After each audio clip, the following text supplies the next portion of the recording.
Polres Lombok Tengah mengungkap fakta baru kasus suami bunuh istri di lingkungan Kekeri, Kelurahan Semayan, Kecamatan Praya, Lombok Tengah.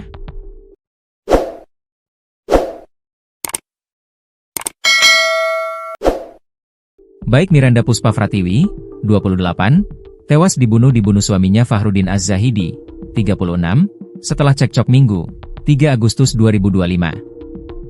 Fahrudin kini sudah ditetapkan sebagai tersangka dan mendekam di sel tahanan Polres Lombok Tengah. Kaur Bin Ops, KBO, Satreskrim Polres Lombok Tengah, Ibda Samsul Hakim mengungkap motif pelaku serta hasil pemeriksaan saksi dan bukti. Samsul menyampaikan, motif pembunuhan adalah rasa cemburu suami kepada istrinya.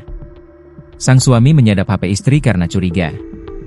Saat disadap ditemukan chat-chatan korban sehingga dimonitor pelaku sehingga menimbulkan kecurigaan kepada suami korban. Jelas Samsul saat ditemui di ruang kerjanya, Rabu, 6 Agustus 2025. Selain percakapan, pelaku juga menemukan adanya foto yang membuatnya semakin curiga. Juga ada foto yang ditemukan pelaku di HP korban bahwa sang istri dengan laki-laki lain, ungkap Samsul.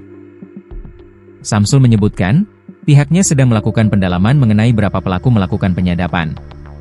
Nah itu masih kita mencari, mendalami sudah berapa lama dia menyadap, sebut Samsul. Samsul mengaku pihaknya sedang mendalami saksi laki-laki yang disebut punya riwayat percakapan dengan korban. Nama pihak lain yang disebut sebagai orang ketiga di balik rumah tangga korban dan pelaku tidak tersimpan. Namun ada gambar. Nah itu yang mau kita cari identitas. Setelah kita tahu identitasnya kita panggil B bersamsul. Samsul mengungkap bahwa pelaku menuding korban selingkuh berdasarkan percakapan di WhatsApp. Iya, semua chat-chatan percakapan terekam semua, karena disadap, sebut Ibda Samsul Hakim.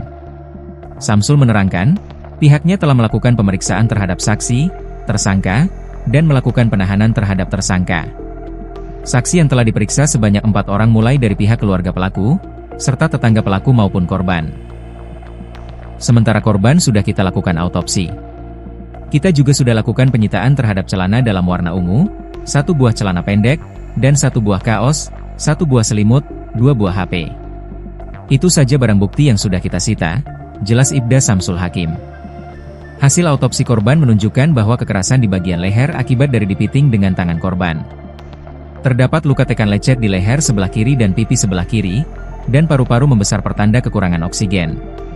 Tulang leher bergeser ke kanan serta terdapat gumpalan darah di lubang kepala bagian bawah. Rahim membesar ditemukan cairan leukemia.